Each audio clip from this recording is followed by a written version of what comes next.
Everyone, welcome to my channel success tips. আমি কোহেলি। আজকে আমি তোমাদের করাবো ক্লাস 11 এবং কলেজে যারা micro economics 1 Calcutta university micro economics 1 তোমাদের রয়েছে। আন্তর্জাতিক বাণিজ্যের একটা খুব ইম্পর্টেন্ট টপিক, সেটা হচ্ছে চরম ব্যয় তত্ত্ব, চরম সুবিধা, অ্যাবসলিউট অ্যাডভান্টেজ। এটা আমি আজকে ক্লাস করাচ্ছি। আশা করছি তোমাদের বুঝতে কোনো প্রবলেম হবে না। তাও যদি প্রবলেম হয় অবশ্যই আমাকে বলবে। আর যদি আমার পড়ানো ভালো লাগে, আমার কাছে অনলাইন বা অফলাইন ক্লাস করতে চাও, অবশ্যই কন্টাক্ট করতে পারো। কন্টাক্ট ডিটেইলস আমি ডেসক্রিপশন বক্সে দিয়ে রাখবো।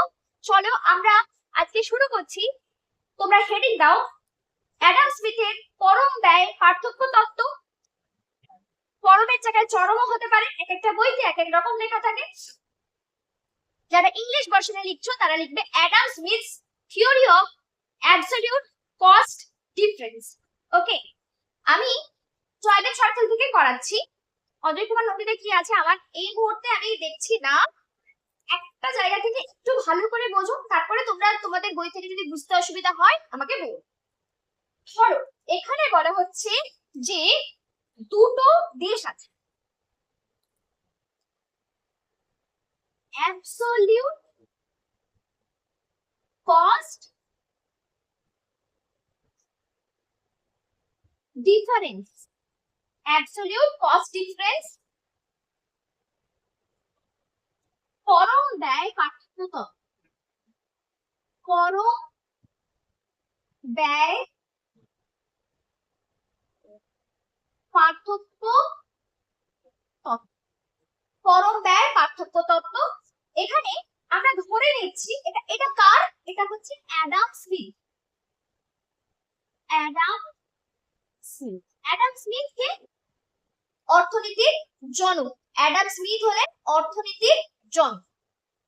কি বলছে, আর উনি অনেক বছর আগে এই তত্ত্বটা দিয়েছেন, তাই তত্ত্বটা কিছুটা তো ভুল রয়েছে, উনি কারোর তত্ত্বেও ভুল রয়েছে। তো আমরা সেটা পরে, এটার সমালোচনা পরে করব, আগে ব্যাপারটা বুঝি। বলছে দুটো দেশ আছে, এখানে কিছু আমাদের অনুমান রয়েছে। অনুমানগুলোকে লিখেছে কোনো বইতে, যদি লেখি তো ভালো, নয়তো অনুমান আমিও লেখাবো না। হ্যাঁ, এ লিখেছে কি বলে, অ্যাজাম্পশন। অ্যাজাম্পশন অনুমান, দুটি দেশ, দুটি দেশ।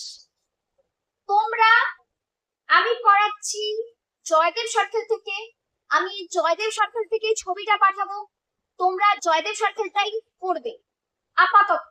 কেন তোমাদের মনে হতে পারে কেন আমাদের কাছে তো আলাদা বই আছে, কারণটা হলো গুলিয়ে যায়। অন্যটা থেকে যদি পড়ো গুলিয়ে যায়। আগে জয়দেব সার্কেল থেকে তো পড়ে ভালো করে বুঝবে, তারপরে তোমাদের বইটা পড়বে। যদি সেখানে অসুবিধা হয় আমাকে বলবে, ঠিক আছে? দুটি দেশ, two countries, X, O and Y, দুটো দেশ, দুটি দ্রব্য,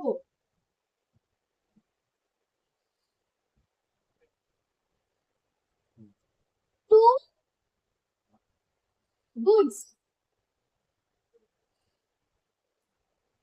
A and B, যেটা অজয় কুমার নথিতে একটু উল্টো দেওয়া আছে, কোনো অসুবিধা নেই, আমরা আগেটা বুঝবো, ঠিক আছে? এবার এতটা হয়ে গেছে সবার। আর অনুমান কি বলেছে, উৎপাদনের উপকরণ। 3 নম্বর হচ্ছে উৎপাদনের উপকরণ, factors of production, factors of production, শুধুমাত্র শ্রম, শুধুমাত্র only লেবার, অন্যগুলোকে আমরা ধরছি না। আবার আরো একটা জিনিস, উৎপাদন ব্যয় আছে কিন্তু পরিবহন ব্যয় নেই, তাই না? এখানে ধরেছে জিনিসটা আন্তর্জাতিক স্তরে চলনশীলতা রয়েছে, মানে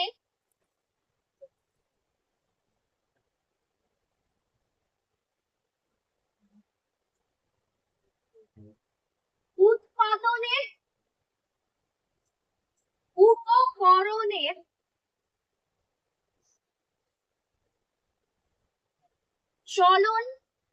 চলনশীলতা, মানে mobility of factors of production. মানে এটা বলতে চাইছে যে উৎপাদনের উপকরণ কি কি? জমি, শ্রম, মূলধন, সংগঠন। আমরা এখানে কি ধরেছি? শুধু শ্রমকে নিচ্ছি।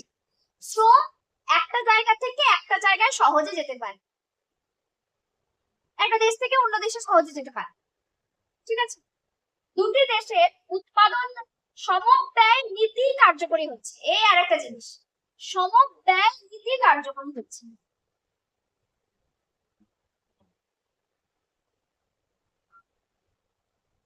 সমব্যয় নীতি, law of constant cost, law of constant cost. এটার মানে কি? এইটার মানে হচ্ছে ল অফ কনস্ট্যান্ট কস্ট এর মানে হলো যে আমার দেশে যদি 5 টাকা খরচা হয় কোন একটা জিনিস, মানে ধরো একজন লেবার 1 ঘন্টা কাজ করলে তাকে 100 টাকা দিতে হয়, একজন লেবার 1 ঘন্টা কাজ করলে আমার দেশে 100 টাকা দিতে হয়। সেম ভাবে যদি কেউ আমেরিকাতে কাজ করে, আমার দেশে যে এখানে 100 টাকা পাচ্ছে ওখানেও 100 টাকাই পাবে, মানে ওদের হাতে ডলারে ওই 1.0 1.5 1.1 বা 1.2 ডলার এরকম কিছু হতে পারে, কিন্তু ওই 100 টাকাই হবে। ব্যাপারটা কি হলো? সেম টাকা পাবে, মানে ওর কাছে ইনডিফারেন্ট। আমি আমেরিকাতে গিয়ে অ্যামাউন্টটা সেম, ঠিক আছে? এটাকে বলছে সমব্যয়। দুটো দেশেই সমব্যয় নীতি কার্যকরী। আর কি বলেছে? দুটি দেশের অবাধ বাণিজ্য আছে, আর একটা হচ্ছে অবাধ বাণিজ্য মানে কোনো ট্যারিফ কোটা আমরা পরে শিখবো যে বাণিজ্যকে বাধা দেয় তারা, সেই বাধাটা থাকবে না, যত খুশি বিক্রি করতে পারবে। আমার দেশে ওদের দেশে যত খুশি বিক্রি করতে পারবে, ওরাও আমাদের দেশে যত খুশি বিক্রি করতে পারবে, আমরা যত খুশি কিনতে পারবো ওরাও যত খুশি কিনতে পারবে, এইরকম। তারপরে লাস্টের আরেকটা ব্যাপার রয়েছে, সেটা হচ্ছে পরিবহন ব্যয় নেই।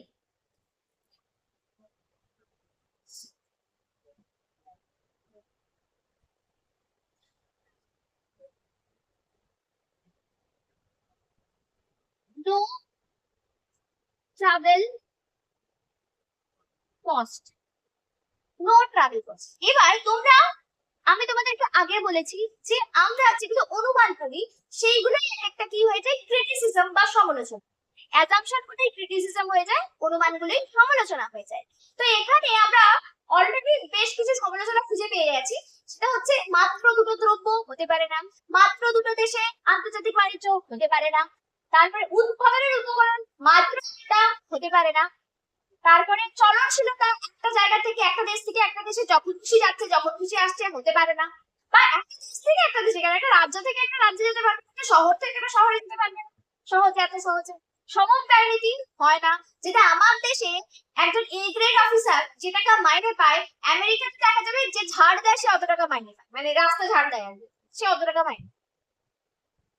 পরিবহন ব্যয় নেই, এটা তো আরো বাজে ব্যাপার। পরিবহন ব্যয় নেই হতে পারে, তোমরা বল মানে ওই কি বলে রাসায়নিক তেল, কি বলবো, রাসায়নিক তেল না, যে আমাদের পেট্রোল ডিজেলের যে দাম, তাতে বলছে পরিবহন ব্যয় নেই। কিছু ভুল আছে, ঠিক আছে, ভুল থাক, আমরা তবুও তত্ত্বটাকে রেডি করবো। এইগুলো আমাদের হয়ে যাওয়ার পরে আমরা একটা ছকের মাধ্যমে ব্যাপারটা বুঝবো। দেখ, ছকটা এখানে ওপরে লিখবো 1 ইউনিট দ্রব্যের উৎপাদন ব্যয়, 1 ইউনিট দ্রব্যের উৎপাদন ব্যয়, ব্র্যাকেটে লিখবো,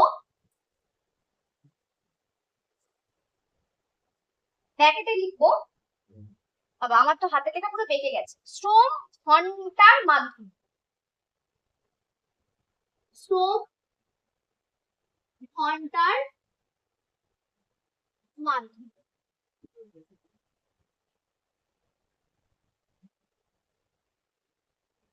প্রোডাকশন কস্ট পার ইউনিট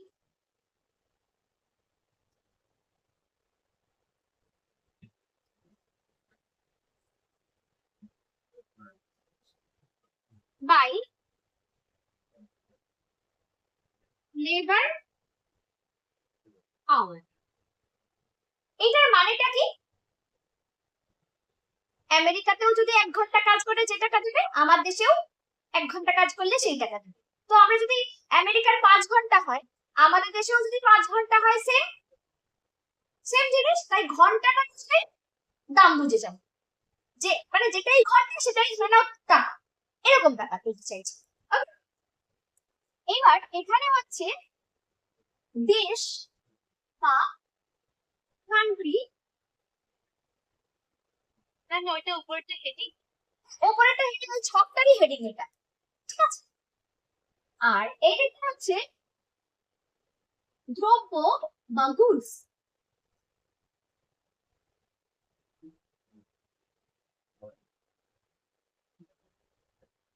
আমরা গুডস লিখে নিয়েছি, গুডস নিয়েছি এ আর বি, আর দেশ নিয়েছি কি এক্স আর ওয়াই। এটা বুঝতে খুব একটা কঠিন লাগবে না। বলছে এ দ্রব্য মেনশন করে দিই, তাহলে না হলে তোমরা গুলিয়ে যান। A goods, A good, B good, X country বা এক্স দেশ, ওয়াই দেশ বা, কেন লিখে দিলাম তাহলে না আমাকে গুলিয়ে যাবে কোনটা দেশ আর কোনটা কান্ট্রি, এই কোনটা গুড আর কোনটা কান্ট্রি গুলিয়ে যাবে। বলছি এ দেশে, এ দেশে সরি এক্স দেশে এ দ্রব্য তৈরি করতে 5 ঘন্টা সময় লাগে।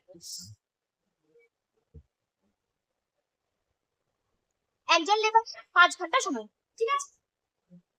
আবার এক্স দেশে বি দ্রব্য তৈরি করতে 10 ঘন্টা সময় লাগে, 1 ইউনিট। কি বলছি? এক্স দেশের এ দ্রব্য 1 ইউনিট তৈরি করতে 5 ঘন্টা সময় লাগে, এক্স দেশে বি দ্রব্য তৈরি করতে 41 মিনিট কত সময় লাগে? 10 ঘন্টা সময় লাগে। আবার ওয়াই দেশে এ দ্রব্য তৈরি করতে 10 ঘন্টা সময় লাগে, আর ওয়াই দেশে বি দ্রব্য তৈরি করতে 5 ঘন্টা সময় লাগে, ঠিক আছে? সবার আগে তোমরা হয়ে গেলে বলবে, তারপর আমি জিজ্ঞেস করবো কিছু জিনিস। এবার আমাকে বলো যে এক্স দেশ কোন দ্রব্যটাকে তৈরি করবে? তোমাদের কি মনে হয়? সবাই লিখবে, সবাই লিখবে, আমি কারোর মুখের উত্তর দেব না। সবাই লিখে বলবে যে এক্স দেশ একটা করতে 5 ঘন্টা সময় লাগছে আর একটা করতে 10 ঘন্টা সময় লাগছে, তৈরি করবে কোনটা? আচ্ছা, অনেকে এ লিখেছো, কয়েকজন বি লিখেছো। যাদের এ মনে হচ্ছে তাদের কেন মনে হচ্ছে এ? জয়শ্রী, জয়শ্রী বলো, জয়শ্রী বলো কোনটা? ওই দ্রব্যটা আর বেশি উৎপাদন করতে পারবে। আচ্ছা, বাকিরা, আচ্ছা হলো, জয়শ্রীর কাছ থেকে উত্তর নিয়েছি। এবার যাদের বি মনে হচ্ছে তারা কেন বি বলছো আমাকে একটু বলো। নির্ময় বি বলেছো, নির্ময় কেন বি মনে হচ্ছে তোমার?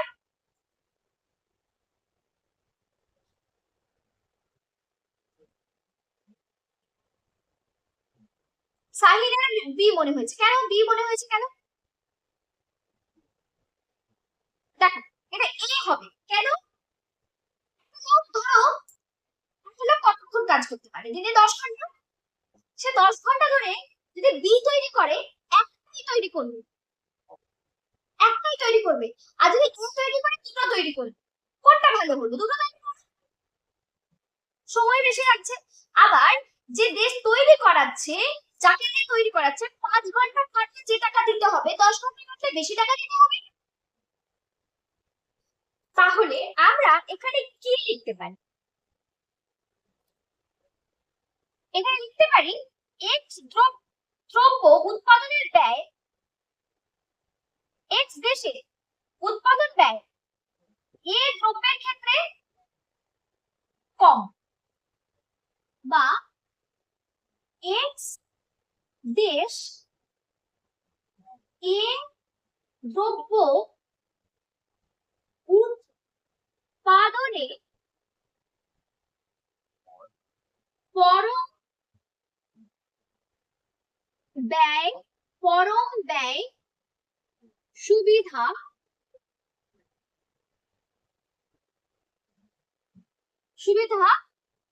ভোগ করছে। ওয়াই দেশের ক্ষেত্রে পাচ্ছে, তাই তো? বি দ্রব্য উৎপাদনে পরম ব্যয় সুবিধা ভোগ করছে, তাই তো? তাহলে আমরা যদি এটাকে x country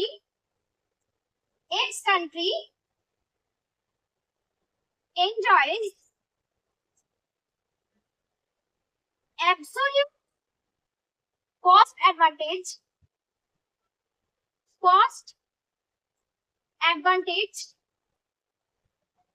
in producing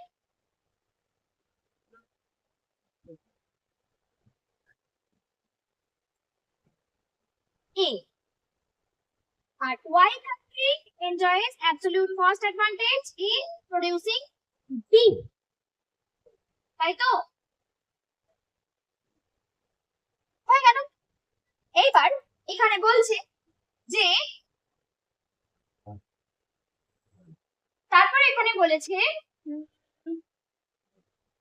x দেশটি এ দ্রব্য উৎপাদনে সম্পূর্ণ আত্মনিয়োগ করবে।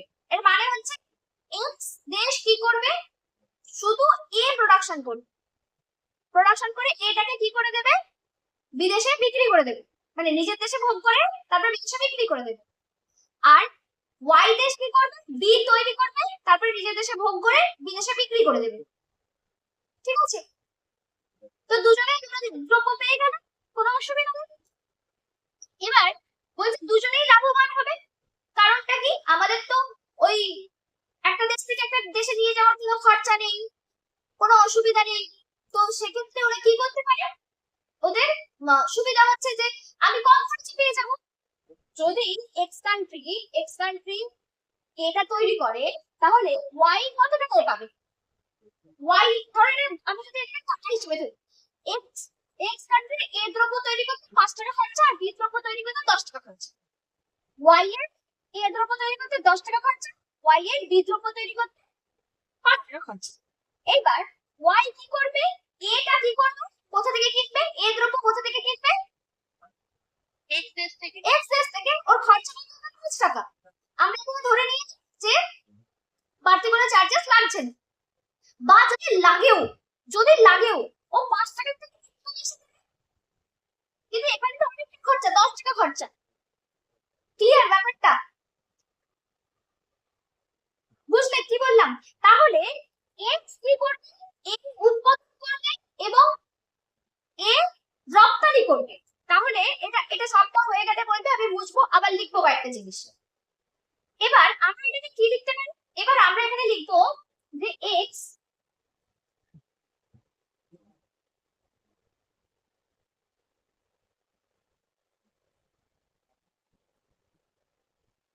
দেশ এ উৎপাদন করবে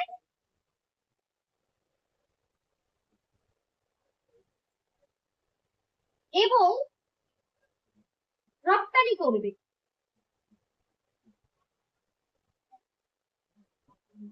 ওয়াই দেশ বি উৎপাদন করবে এবং রপ্তানি করবে। হ্যাঁ, এক্স এ প্রোডাকশন করছে, ওদের বি প্রোডাকশনই করছে না। প্রোডাকশন করুক বা না করুক, ও দেখছে এটা প্রোডাকশন করে বিক্রি করবে, কম দামে কিনে দেবে। ঠিক আছে? মানে 5 টাকা 5 টাকা একটু বেশি, 10 টাকা একেবারেই 10 টাকা নয়, বিক্রি করবে। আর বি কি করবে?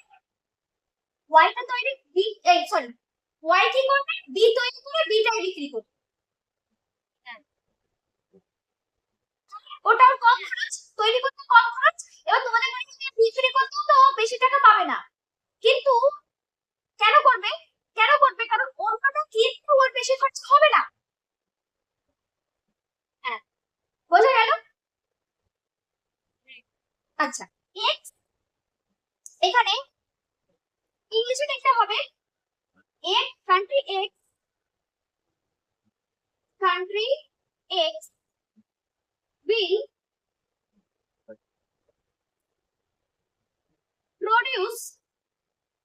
produce and export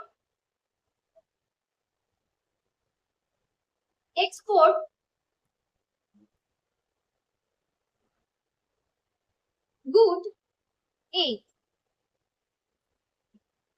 Country Y will produce and export good B. এবার তোমরা আমাকে বলো এক্স কান্ট্রি কোনটা আমদানি করবে, ইম্পোর্ট কি করবে? এক্স দেশ আমদানি, সবাই লিখে বলবে, বি। ওয়াই দেশ আমদানি করবে A. Country X will import B. Country Y will import A. সবার কাছে ক্লিয়ার? এখানে আর কি লিখেছে আমরা দেখব। বলছে দুজনেই লাভবান হচ্ছে, কারণ দুজনের কাছে কি হয়ে যাচ্ছে যে আমি কিনতে গেলে আমার খরচাটা কম হবে, নিজের দেশে তৈরি করার থেকে আমার খরচা কম হবে। নিজে বসে বসে অনেক টাকা খরচা হয়ে যায়, তৈরি করতে অনেক টাকা খরচা হয়ে যাচ্ছে, কি দরকার? এইবার এখানে আর কি লিখেছে, বলছে ধরা যাক উভয় দেশের মধ্যে যখন বাণিজ্য হচ্ছে, তখন আন্তর্জাতিক বাণিজ্যে এক ইউনিট এ এর বিনিময়ে এক ইউনিট বি পাওয়া যাচ্ছে। এক্স দ্রব্য এক্স দেশ এক ইউনিট এ রপ্তানি করে ওয়াই দেশ থেকে এক ইউনিট বি পাচ্ছে, আবার ওয়াই দেশ এক ইউনিট এ রপ্তানি করে বি পাচ্ছে। কাজে এক্স দেশকে এক ইউনিট বি পেতে হলে, আচ্ছা তারপরে এখানে কি বলেছে, কাজেই ছাড়তে হচ্ছে, যার উৎপাদন দেয় 5 ঘন্টা। বাণিজ্য না করে এক্স দেশ যদি বি দ্রব্য উৎপাদন করতে চাইতো, ঠিক আছে, যেটা বলেছি সেটাই বলছে যে এক্স দেশ কি করছে, বিনিময় করছে কিছু, যদি টাকার হিসাব না, যে এ দ্রব্য এক ইউনিট দেবে আর বি এক ইউনিট নেবে, যদি করতে পারবে, কারণ দুটোতেই এখানে আমরা সেইভাবেই নিয়েছি যে খরচাটা সেম। যেখানে এক ইউনিট এ দিয়ে এক্স দেশ এক ইউনিট এ দিয়ে দিল, তার বদলে এক ইউনিট বি নিয়ে নিল। বুঝলে কি বললাম? কিন্তু নিজের দেশে যদি করে, নিজের দেশে বললো না, নিজের দেশেই করবে, যে বিটা নিজের দেশেই তৈরি করবে, তাহলে ওর খরচাটা অনেকটা বেশি হয়ে যাবে, ডবল খরচা হয়ে যাচ্ছে। তার থেকে ভাই কিনে নেওয়া ভালো। আমরা তো এরকমই করি যে ধরো কোনো একটা জিনিস তৈরি করতে গেলে অনেক কষ্ট বা খরচা অনেক বেশি হয়ে যাচ্ছে, তার থেকে ভাই এটা তো কিনতেই পাওয়া যায়, কিনে নেব। কিছু জিনিস আমার শখে আমি তৈরি করলাম আলাদা করে, কিন্তু বাদ বাকি ধরো আমার কাজের হ্যাম্পার করে, যে কাজটা করছি সেটাকে হ্যাম্পার করে একটা জিনিস তৈরি করলাম, খরচা অনেক বেশি হয়ে গেল। খরচাটা শুধুমাত্র যে ওই কতটা লাগলো সেটা কিন্তু না, যে কতটা র মেটেরিয়াল লাগলো তা কিন্তু না, কতটা সময় লাগলো সেটাকে হিসাব করতে হবে। তুমি যে কাজটা করছো সেই কাজটাতে মন না, সেই কাজটাতে সময় দাও, যতটা রোজগার করতে পার। তুমি আমার এমন একটা কাজ করলে সময় বেশি দিলে, কিন্তু তোমার রোজগারটা হলো। বুঝছো কি বললাম? তো সেই কাজ না করাই ভালো। সেই রকমই নিজে ওরা প্রোডাকশন করবে। নেক্সট এখানে আর কি বলেছে, অনুরূপ ভাবে বিদেশের ক্ষেত্রেও একই ঘটনা। এইবার আমরা এরপরে যেটা আলোচনা করব সেটা হচ্ছে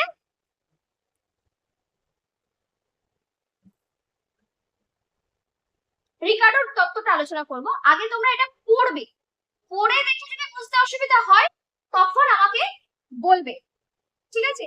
সমালোচনা বলে লেখা আছে, সমালোচনাটা এখন বোঝাচ্ছি না, আগে এটা বুঝে নাও, তারপরে যদি অসুবিধা হয় তারপরে আমাকে বলো। আমি এখন আলোচনা করলাম অ্যাডাম স্মিথের চরম ব্যয় বা পরম ব্যয় সুবিধা তত্ত্ব। আশা করছি বুঝতে পেরেছি। বুঝতে অসুবিধা হলে বলবে। আর যদি আমার পড়ানো ভালো লাগে, আমার কাছে অনলাইন বা অফলাইন ক্লাস করতে চাও, অবশ্যই কন্ট্যাক্ট করতে পারো। কন্ট্যাক্ট ডিটেইলস আমি ডেসক্রিপশন বক্সে দিয়ে দেবো। Thank you.